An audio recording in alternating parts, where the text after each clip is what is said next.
আল্লাহ মহান আল্লাহ রাব্বুল আলামিন সমস্ত ফেরেশতাকে ডাকলেন।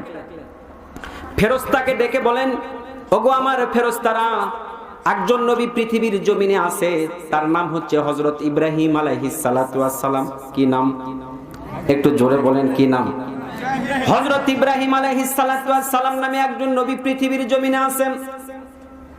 মহান আল্লাহ রাব্বুল আলামিন ফেরেশতাদেরকে ঘোষণা করে দিচ্ছেন, ওগো আমার ফেরেশতারা, ইব্রাহিম আলাইহিস সালাতু ওয়াস সালাম তার কাছে আমি যত পরীক্ষা নিয়েছি সব পরীক্ষায় ইব্রাহিম আলাইহিস সালাতু ওয়াস সালাম প্লাস প্লাস নাম্বার পেয়েছেন, সব চাইতে 100তে 100 নাম্বার পেয়েছেন।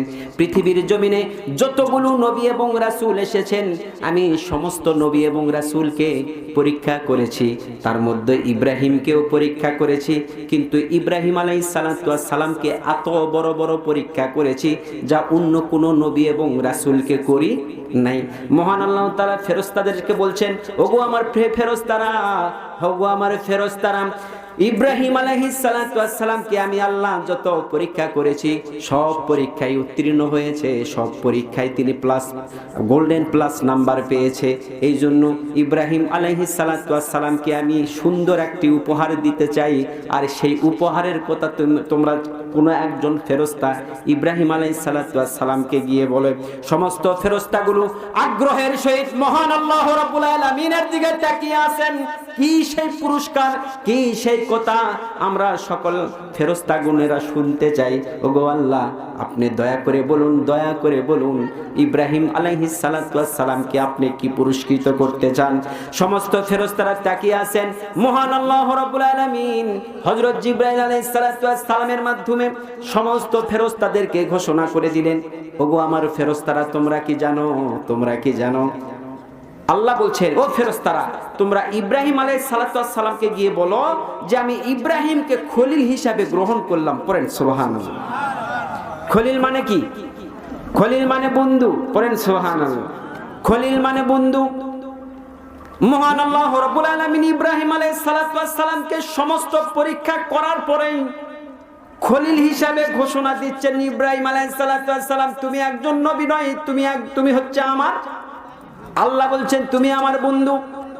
ফেরেশতাদের হিংসা শুরু হয়ে যাচ্ছে। ফেরেশতারা বলছেন, আল্লাহ গো, ফেরেশতারা কেমন জানি হয়ে যাচ্ছে। একজন ফেরেশতাদের প্রতিনিধি এবার আল্লাহকে বলছেন, আল্লাহ গো, কি এত বড় বড় পরীক্ষা করার কারণে, কি পরীক্ষায় পাশ করার কারণে ইব্রাহিম আলাইহিস সালাতু ওয়াস সালামকে আপনি খলিল হিসাবে গ্রহণ করবেন? অথচ পৃথিবীর জমিনে এতগুলো নবী কালেমার দাওয়াত দিয়েছেন, কেউ কেউ কালেমার দাওয়াত দিতে গিয়ে কোন নবী এবং রাসূলকে গাছের মধ্যে করাত দিয়ে যেমন দ্বিখণ্ডিত করা হয়েছে, সেই সকল নবীগুলো পৃথিবীর জমিন থেকে চলে গেছে, তবুও কাউকে আপনি খলিল হিসাবে গ্রহণ করেন নাই। কিন্তু ইব্রাহিম নবী আপনি খলিল হিসাবে গ্রহণ করবেন কেন, আমরা জানতে চাই। মহান আল্লাহ রাব্বুল আলামিন ফেরেশতাদেরকে বলছেন, ওগো আমার ফেরেশতারা, পৃথিবীর মধ্যে সবচাইতে বড় পরীক্ষা নিজের সন্তানকে জবাই করা, এটা ছোট না বড়? সবচাইতে বড় পরীক্ষা, সবচাইতে বড় পরীক্ষা তার কাছ থেকে আমি নিয়েছি। শুধু তাই নয়, নিজের সন্তানকে জবাই করতে প্রস্তুতি গ্রহণ এমন ভাবে করেছিল যে আমি আল্লাহ যদি সেখানে ফেরেশতা না পাঠাইতাম তবে ইসমাইল কুরবানি মতো জবাই হয়ে যেত। এটা কি পরীক্ষা ছোট নাকি? না। তো এবার ফেরেশতারা বলছেন, আল্লাহ গো, যেহেতু আপনি ইব্রাহিম আলাইহিস সালাতু ওয়াস সালামকে খলিল হিসাবে ঘোষণা দিবেন, তার আগে আমরা ফেরেশতারা একটা পরীক্ষা করতে চাই। পড়েন সুবহানাল্লাহ। আল্লাহ বলছেন, সব পরীক্ষা তো আমি করলাম, সব পরীক্ষা তো আমি করলাম, তোমরা ফেরেশতারা আবার কি পরীক্ষা করবে? সম্মানিত মাশাআল্লাহ হাজিরিন, মহান আল্লাহ রাব্বুল আলামিন বলছেন, ঠিক আছে, আমার সব পরীক্ষা শেষ, তোমাদের মধ্যে কে কি পরীক্ষা করবে আমি অনুমতি আল্লাহ দিয়ে দিলাম। পড়েন সুবহানাল্লাহ। একজন ফেরেশতাকে সমস্ত ফেরেশতাগুলো একজন ফেরেশতাকে প্রতিনিধি বানালেন। এর মধ্যে প্রতিনিধি হলো হযরত জিবরাইল আলাইহিস সালাতু ওয়াস সালাম। এই জিবরাইল আলাইহিস সালাতু ওয়াস সালাম বলছেন, আমি সমস্ত ফেরেশতাদের প্রতিনিধি হলাম। ফেরেশতাদের প্রতিনিধি হয়ে আমি আসমান থেকে দুনিয়ার জমিনে হযরত ইব্রাহিম আলাইহিস সালাতু ওয়াস সালামকে খুঁজতে থাকলাম। খুঁজতে খুঁজতে এমন জায়গাতে হযরত ইব্রাহিম আলাইহিস সালাতু ওয়াস সালামকে পাইলাম। দেখতেছি হযরত ইব্রাহিম আলাইহিস সালাতু ওয়াস সালাম তিনি ছাগল চড়ানোয় খুব ব্যস্ত ছিলেন। পড়েন সুবহানাল্লাহ। কি চড়াচ্ছেন? ছাগল। জিবরাইল আলাইহিস সালাতু ওয়াস সালাম শেষ পরীক্ষা খলিল হিসাবে ঘোষণা করে দেওয়ার আগে ইব্রাহিম আলাইহিস সালাতু ওয়াস সালামকে শেষ পরীক্ষা করার জন্য কে আসছেন? জিবরাইল আলাইহিস সালাতু ওয়াস সালাম। এই তো কোরআনের আলোচনাগুলো মনোযোগ সহকারে শুনছেন। আর আল্লাহর নবী বলেছেন, কোন ব্যক্তি যদি কোরআনের আলোচনাগুলো মনোযোগ সহকারে শুনে, আল্লাহর নবী বলেছেন তার সগীরা গুনাহগুলো আল্লাহ মাফ করে দেয়। পড়েন সুবহানাল্লাহ। সম্মানিত মাশাআল্লাহ হাজিরিন, এবার জিবরাইল আলাইহিস সালাতু ওয়াস সালাম বলছেন, আমার সামনে হযরত ইব্রাহিম আলাইহিস সালাতু ওয়াস সালাম তার ছাগলগুলোকে নিয়ে ব্যস্ত আছেন, তার ছাগলগুলোকে খাবার খাওয়াচ্ছেন। আমি জিবরাইল আলাইহিস সালাতু ওয়াস সালাম মানুষের একটি চেহারা রূপ ধারণ করে আমি হযরত ইব্রাহিম আলাইহিস সালাতু ওয়াস সালামের পিছনে গিয়ে হাজির হলাম। হাজির হওয়ার পরে এবার ডাইরেক্ট ইব্রাহিম আলাইহিস সালাতু ওয়াস সালামকে আমি ডাক দেই নাই। আমি ইব্রাহিম আলাইহিস সালাতু ওয়াস সালামকে দেখলাম তিনি দাঁড়িয়ে আছেন, আমি পিছনে দাঁড়িয়ে ডাইরেক্ট আল্লাহু আকবার বলে সুন্দর করে ধ্বনি উচ্চারণ করলাম। বললাম আল্লাহু আকবার, আল্লাহু আকবার। আমি যখন আল্লাহর নামটা উচ্চারণ করলাম, দেখলাম হযরত ইব্রাহিম আলাইহিস সালাতু ওয়াস সালাম বেহুশ হয়ে তিনি মাটিতে পড়ে গেছে। আমি জিবরাইল আলাইহিস সালাতু ওয়াস সালাম অবাক হলাম। আমি আল্লাহর নাম উচ্চারণ করলাম আর হযরত ইব্রাহিম আলাইহিস সালাতু ওয়াস সালাম তিনি বেহুশ হয়ে পড়ে আছেন, কিছু বুঝলাম না। আমি ইব্রাহিম আলাইহিস সালাতু ওয়াস সালামের কাছে একটু আগায় গেলাম, গিয়ে তার মাথাটা সুন্দর করে নাড়াচাড়া করছিলাম। দেখলাম একটু পরে দেখলাম হযরত ইব্রাহিম আলাইহিস সালাতু ওয়াস সালাম তার হুশটা ফিরে আসলো। আমি প্রশ্ন করলাম হুজুর, এত সুন্দর করে আমি আল্লাহর নাম ডাকলাম, আল্লাহকে আমি ডাকলাম, আল্লাহর নাম উচ্চারণ করলাম, আল্লাহর নাম উচ্চারণ করলাম, আর আপনি বেহুশ হয়ে গেলেন কেন? দয়া করে একটু বলবেন। সম্মানিত হাজিরিন, ইব্রাহিম আলাইহিস সালাতু ওয়াস সালাম বলছেন, আপনি কে ভাই? আমি কিন্তু চিনি না, কিন্তু আপনার মুখ থেকে আল্লাহর নামটি এত সুন্দর লাগছিল যে আল্লাহর কথা যখনই সম্মানিত মাশরুল হাজিরিন, হযরত জিবরাইল আলাইহিস সালাতু ওয়াস সালাম বলছেন, তাহলে আবার আমি আল্লাহর নামটা আপনাকে সুন্দর করে শোনাচ্ছি, শুনেন। আবার জিবরাইল আলাইহিস সালাতু ওয়াস সালাম তিনি সুন্দরকে বললেন, আল্লাহু আকবার, আল্লাহু আকবার। হযরত জিবরাইল আলাইহিস সালাতু ওয়াস সালাম বলছেন, দ্বিতীয়বার যখন আল্লাহর নামটি তাকে যখন আবার শোনালাম, তিনি আবার বেহুশ হয়ে পড়ে গেছেন।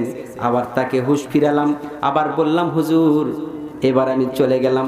হযরত ইব্রাহিম আলাইহিস সালাতু ওয়াস সালাম তিনি আবার বলেন, ওগো ভাই, আপনাকে আমি চিনি না, আপনার কণ্ঠ থেকে আল্লাহর নামটি এত সুন্দর যে লাগছে, আপনাকে আমি সমস্ত ছাগলগুলোর মালিক বানায় দিলাম, দয়া করে আল্লাহর নামটি আর একবার আমাকে উচ্চারণ করে শুনায়া দাও।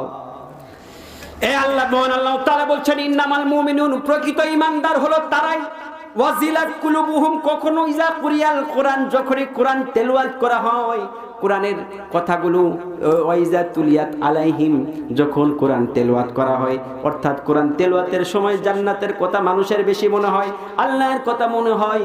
যখন কোরআনের কথাগুলো শুনে কোনো মানুষের হৃদয়গুলো কেঁপে ওঠে, জাহান্নামের কথা শোনা মাত্র তার চিন্তার একটা ভাঁজ শরীরের মধ্যে দেখা যায়। মহান আল্লাহ তাআলা ডাইরেক্ট তাকে বলে দিলেন ইন্নামাল মুমিনুন। আবার সূরা হুজরাতের 15 নম্বর আয়াতে শেষে বলছেন উলাইকা হুমুস সাদিকুন, পৃথিবীর জমিনে হলো তারাই সত্যবাদী মানুষ। পড়েন সুবহানাল্লাহ। সত্যবাদী এবং প্রকৃত ঈমানদার তোমরা দেখতে চাও, যাদের কোরআন শুনে হৃদয় কম্পনে কম্পিত হয়, তারাই হলো প্রকৃত ঈমানদার, তারাই হলো সাচ্চা ঈমানদার মানুষ। সম্মানিত হাজিরিন, আমি এবার বলছিলাম হযরত ইব্রাহিম আলাইহিস সালাতু ওয়াস সালাম, হযরত ইব্রাহিম আলাইহিস সালাতু ওয়াস সালাম তিনি এবার বললেন, ওগো জিবরাইল আলাইহিস সালাতু ওয়াস সালাম, তুমি যদি আমাকে আর একবার আল্লাহর নামটি মধুর কণ্ঠে শুনিয়ে দিতে পারো, আমি জান্নাতি একটি শান্তি হৃদয়ের মধ্যে অনুভব করতাম। হযরত জিবরাইল আলাইহিস সালাম বললেন, হুজুর আপনি প্রথমে শুনলেন, অর্ধেক ছাগলের মালিক বানায়া দিলেন, দ্বিতীয়বার আল্লাহর নামটি শুনলেন, সব ছাগলের মালিক বানায়া দিলেন। আপনার কাছে তো আর কিছুই নাই, আমি যদি আবার আল্লাহর নামটি আপনাকে শুনিয়ে দেই, আপনার কাছে কি তবিল আছে যা আপনি আমাকে দিবেন? পড়েন সুবহানাল্লাহ। হযরত ইব্রাহিম আলাইহিস সালাম এবার জিবরাইল আলাইহিস সালামকে বলছেন, ওগো জিবরাইল, এখনো তো চিনতে পারছে? এখনো চিনতে পারে নাই।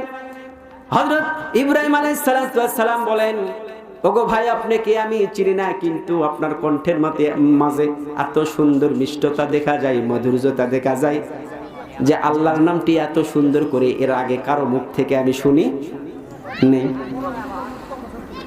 এবার ইব্রাহিম আলাইহিস সালাম বলছেন, ওগো ভাই আপনাকে আমি চিনি না, যদি আর একবার আমাকে আল্লাহর নামটি আপনি শোনায়া দিতে পারেন, তাহলে সারাটা জীবন আমি যতদিন পর্যন্ত বেঁচে থাকবো ততদিন পর্যন্ত আমি আপনার গোলাম হয়ে কেটে দিব। করেন সুবহানাল্লাহ। জিবরাইল আলাইহিস সালাম অবাক হয়ে গেলেন।